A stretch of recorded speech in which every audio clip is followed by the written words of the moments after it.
Top quality और consistent performance के लिए सिर्फ सिल्वर पंप नाम याद रखना। તો કોંગ્રેસના પ્રદેશ પ્રમુખ પદે અમિત ચાવડાની જાહેરાત કરવામાં આવી છે। શક્તિસિંહના રાજીનામા બાદ અમિત ચાવડાની નિયુક્તિ કરાઈ। વિપક્ષના નેતા અમિત ચાવડા બન્યા છે નવા પ્રદેશ પ્રમુખ। ત્યારે સાંસદ ગેનીબેન અમારી સાથે ફોન લાઈન પર જોડાઈ ગયા છે। ગેનીબેન, ઘણા સમયથી કોંગ્રેસમાં ચર્ચા ચાલતી હતી, બે ચાર નામ છે એ ચર્ચામાં પણ હતા, પરંતુ આખરે હવે નિર્ણય લેવાઈ ગયો છે અને અમિત ચાવડાને કોંગ્રેસના પ્રદેશ અધ્યક્ષ બનાવવામાં આવ્યા છે। કઈ રીતે આપ આ નિર્ણયને જોઈ રહ્યા છો?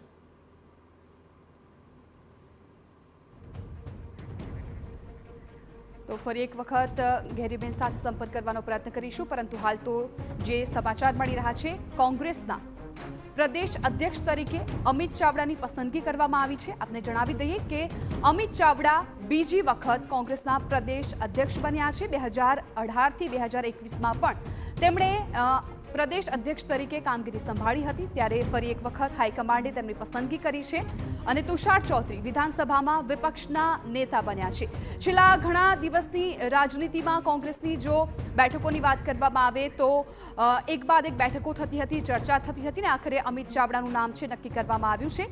ફરી એક વખત ગેનીબેન ઠાકોર અમારી સાથે ફોન લાઈન પર જોડાઈ ગયા છે।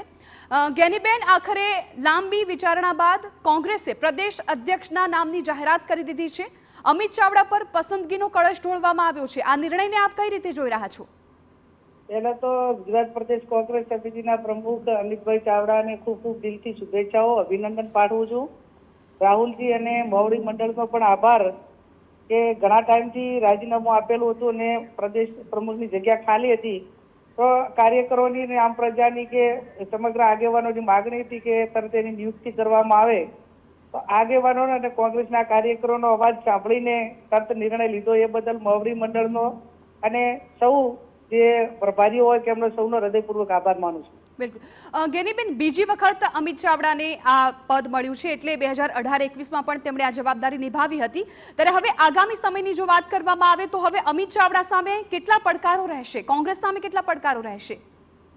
જાહેર જીવનમાં વ્યક્તિ કોઈ પદ ઉપર એ બે અને એમાં સંગઠનના કામ ઉપર હોય એટલે પડકારો હોય, ત્યારે સામા પાણી એ બધું છે, પણ કોંગ્રેસ ટીમ સાથે મળીને અમે બધા અમિત ચાવડાની સાથે રહીને જે જવાબદારી પ્રદેશ અને એઆઈસીસી જે કહેશે એ પ્રમાણે અમે કોંગ્રેસ ટીમ સાથે મળીને કામ કરશું। બિલકુલ। અને ગેરીબેન, જે રીતે શક્તિસિંહે એ જવાબદારી સ્વીકારી હતી કે તેઓ જે કામગીરી કરવી જોઈએ એમાં ઉણા ઉતર્યા નથી, ત્યારબાદ હવે અમિત ચાવડાની પસંદગી કરવામાં આવી છે, તો આપ કઈ રીતે જોઈ રહ્યા છો કે શું આગામી દિવસોમાં કોંગ્રેસના જે પડકારો છે સાથે સાથે કોંગ્રેસને બેઠી કરવી, કેમ કે અત્યારે જે સ્થિતિ છે, અમિત ચાવડા આ જવાબદારી કેટલી સારી રીતે નિભાવી શકશે? અમિતભાઈ ચાવડા એ દંડક રહ્યા છે, પહેલા પ્રદેશ પ્રમુખ પણ હતા, અત્યારે સીએલપી પણ છે, એટલે સમગ્ર ગુજરાતની ભૌગોલિક સ્થિતિ હોય, કોંગ્રેસના કાર્યકરોનો એમનો લાઈવ નાતો હોય, સંગઠનમાં એ દરેકને વ્યક્તિગત રીતે દરેક જિલ્લા તાલુકા કક્ષાએ ઓળખે છે, યંગ હોવાથી મહેનત પણ કરશે, એટલે સમગ્ર જે તમામ બાબતોને ધ્યાનમાં રાખીને જે મોવડી મંડળે નિર્ણય લીધો છે એમાં એ પૂરા પરિપૂર્ણ ઉતરશે અને એમાં જ્યાં પણ સાથ સહકારની જરૂર છે ત્યાં એક કોંગ્રેસની ટીમ એક ટીમ વર્ક સાથેનું અમે બધા કામ કરશું। બિલકુલ। અને ગેરીબેન, અત્યારમાં ભાજપ જે રીતે દેશમાં આગળ વધી રહી છે સૌ કોઈ જાણી રહ્યું છે, ઇલેક્શનના જે પરિણામો આવ્યા હતા એ પરથી હવે ભાજપ સામે ટકી રહેવું હશે, તો પછી આગામી રણનીતિ શું રહેશે? ગુજરાતને રાહુલજીએ એક પાયલોટ પ્રોજેક્ટ તરીકે સંગઠનની ટોટલ જવાબદારી એઆઈસીસી બધા જવાબદારી સંભાળે છે। હમણાં નવા ડીસીસી પ્રેસિડેન્ટ બનાવ્યા છે। સંગઠનનું માળખું એ દિન પ્રતિદિન બ્લોક સુધી મજબૂતીથી આગળ વધી રહ્યું છે।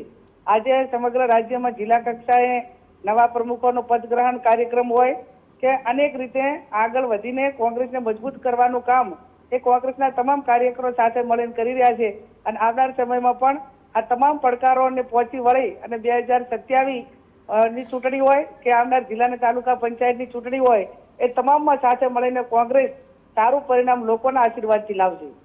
બિલકુલ ગેનીબેન, આભાર આપનો અમારી સાથે વાતચીત કરવા બદલ।